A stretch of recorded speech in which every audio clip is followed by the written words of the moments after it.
नमस्कार साथियों, कैसे हैं आप सभी।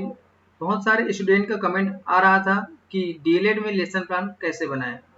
तो मैंने आज आपके लिए डीएलएड का लेसन प्लान लाया हूं कि गणित विषय में लेसन प्लान कैसे बनाएं। तो दोस्तों, आज का वीडियो शुरू करते हैं।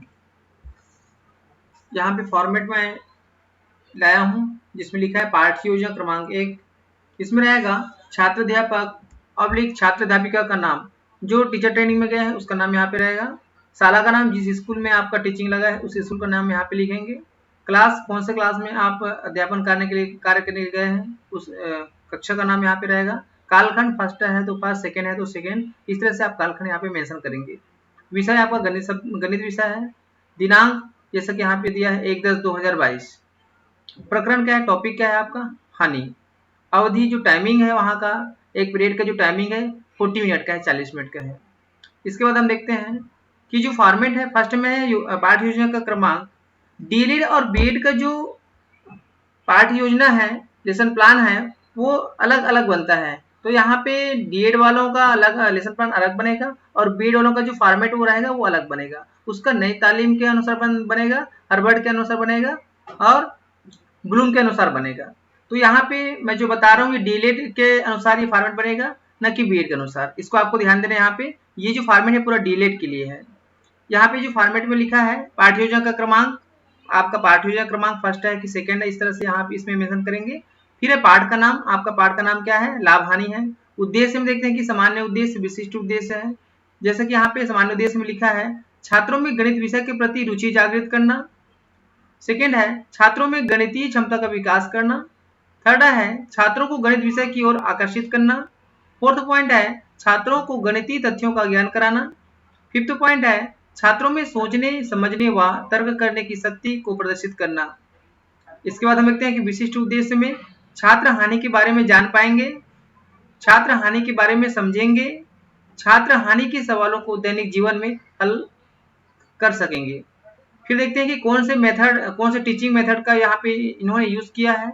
शिक्षण विधि यहाँ पे देखते हैं। यहाँ पे शिक्षण विधि में आगमन विधि का है। शिक्षण प्रविधि में प्रश्नोत्तर प्रविधि, लेखन प्रविधि का प्रयोग किया है।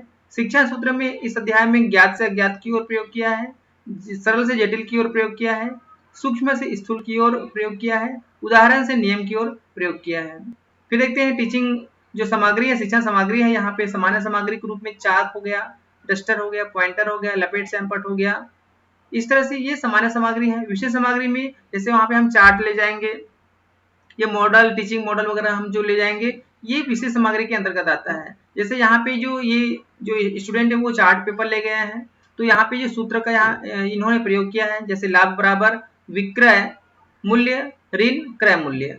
हानि का यहाँ पे इन्होंने सूत्र का प्रयोग किया है, हानि बराबर क्रय मूल्य ऋण विक्रय मूल्य। इस तरह से ये जो है फर्स्ट ये फॉर्मेट यहाँ पे कंप्लीट हो गया है। इसके बाद ये जो पूर्व ज्ञान है, विद्यार्थी लाभ हानि के बारे में पहले से सामान्य जानकारी रखते हैं, इस तरह से यहाँ पे इस फॉर्मेट में लिखना है।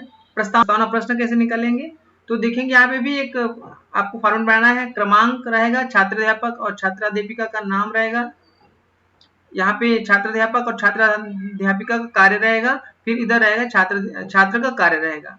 जैसे कि यहाँ पे हम देखते हैं कि फर्स्ट में है छात्र अध्यापिका बच्चों को एक कॉपी दिखाते हुए, यह कॉपी आपने कितने में खरीदी है। इस तरह से छात्र अध्यापक जो रहेंगे वो क्वेश्चन करेंगे, तो जो रिस्पांस आएगा, स्टूडेंट का रिस्पांस आएगा, वो क्या रहेगा, जितने में वो खरीदे हैं उनका रिस्पांस यहाँ पे आएगा। जैसे 25 रुपए में खरीदे हैं। सेकंड क्वेश्चन जो छात्र अध्यापक करेंगे वो क्या रहेगा, 25 रुपए की कॉपी को 20 रुपए में बेच दिया जाए तो क्या होगा, यानी कि फायदा होगा कि नुकसान होगा। तो यहाँ पे जो छात्र का जो उत्तर रहेगा, रिस्पांस रहेगा, वो क्या रहेगा, 5 रुपए का नुकसान होगा।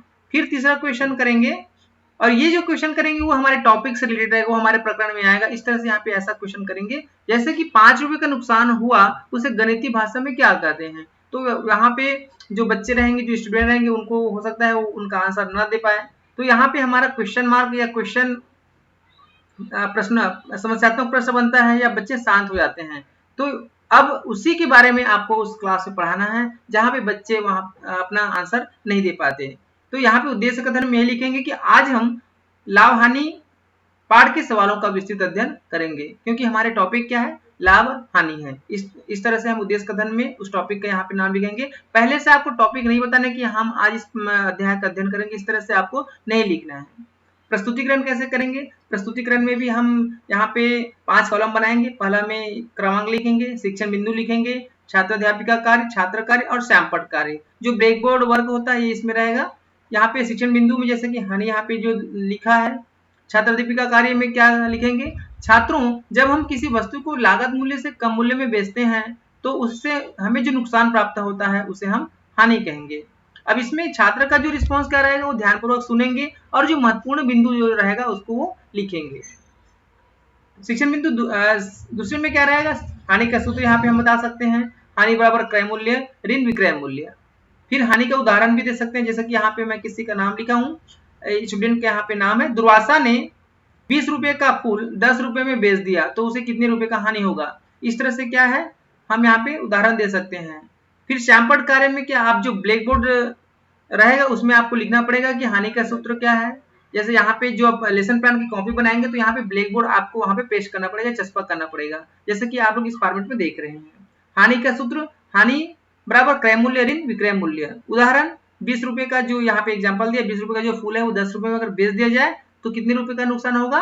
तो मोहन को यहाँ पे 10 रुपए का नुकसान होगा। इस तरह से हम क्या है ये फॉर्मेट हम बना सकते हैं। इसके बाद जो नेक्स्ट स्टेप आता है वो बोध प्रश्न है। बोध प्रश्न में क्या करेंगे, किस टाइप से क्वेश्चन करेंगे, इसको भी हम देख लेते हैं। 400 रुपए की बैग को 200 रुपए में बेचने पर कितने रुपए का हानि होगा?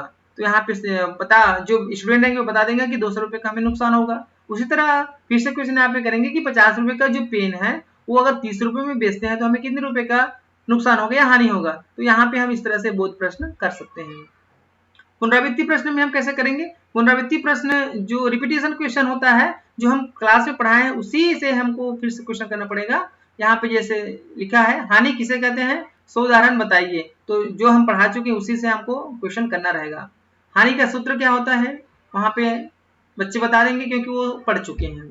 फिर नेक्स्ट क्वेश्चन है, 700 रुपए की पुस्तक को 500 रुपए में बेचने पर कितने रुपए का हानि होगा। इस तरह से प्रश्न पुनरावृत्ति प्रश्न करते हैं।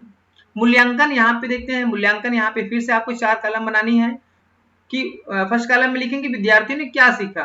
क्या सीखा, यहाँ पे आंसर आएगा, छात्र छात्राओं ने हानि के सवालों को हल करने सीखा तथा हानि की व्याख्या परिभाषा सहित हल करना सीखा। इस तरह से विद्यार्थियों का यहाँ पे फीडबैक रहेगा।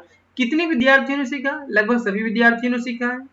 क्या कठिनाई हुई? अब हम प्रस्तुतिकरण करेंगे तो जो विद्यार्थी रहेंगे वहां पे उनको क्या परेशानी हुई, किन किन समस्याओं से गुजरना पड़ा उसको यहाँ पे लिखेंगे। जैसे कि यहाँ पे जो दिया है, सूत्र को समझने में प्रारंभ में थोड़ी सी परेशानी हुई, इस तरह से हम यहाँ पे लिख सकते हैं। अगले दिन की तैयारी, यहाँ पे हम क्या करेंगे, जो छात्र अध्यापक या छात्र अध्यापिका जो रहेंगे वो क्या करेंगे, नेक्स्ट डे जो टॉपिक को पढ़ाएंगे उसको यहाँ पे लिखना है। जैसे कि यहाँ पे जो दिया है, कल हम समय के बारे में पढ़ेंगे। फिर देखते हैं कक्षा कार्य। कक्षा कार्य भी आपको देना रहेगा। जैसे यहाँ पे दिया है, खाली स्थान भरो। क्रय मूल्य बराबर 900, विक्रय मूल्य बराबर 600 हो तो खाली स्थान रुपए का खाली स्थान प्राप्त हुआ। दूसरा रहेगा, क्रय मूल्य बराबर 700, विक्रय मूल्य बराबर 500 रुपया हो तो खाली स्थान रुपए का खाली स्थान प्राप्त हुआ। इस तरह से ये जो कार्य रहेगा कक्षा में ही आपको कराना रहेगा। छात्र अध्यापक और छात्र अध्यापिका को यहाँ पे कक्षा कार्य कराना रहेगा। गृह कार्य होमवर्क जैसे देंगे तो हम होमवर्क में क्या देंगे, यहाँ पे क्वेश्चन देख लेते हैं। 100 रुपए की कॉपी को 80 रुपए बेचने पर कितने रुपए का हानि होगा। इस तरह से आपको होमवर्क भी देना है। तो इस तरह से फॉर्मेट डीलेट का बनता है। और अंतिम में रहेगा छात्र अध्यापक और छात्राध्यापिका का नाम और हस्ताक्षर यहाँ पे रहेगा लेफ्ट साइड में, और इधर रहेगा पर्यवेक्षक का हस्ताक्षर, जैसे कि यहाँ पे मेरा नाम लिखा है, और उनका डिजिग्नेशन रहेगा। जो छात्र अध्यापक रहेंगे, सब्जेक्ट टीचर रहेंगे, वो उनका नाम और उनका डिजिग्नेशन रहेगा और उनका साइन रहेगा।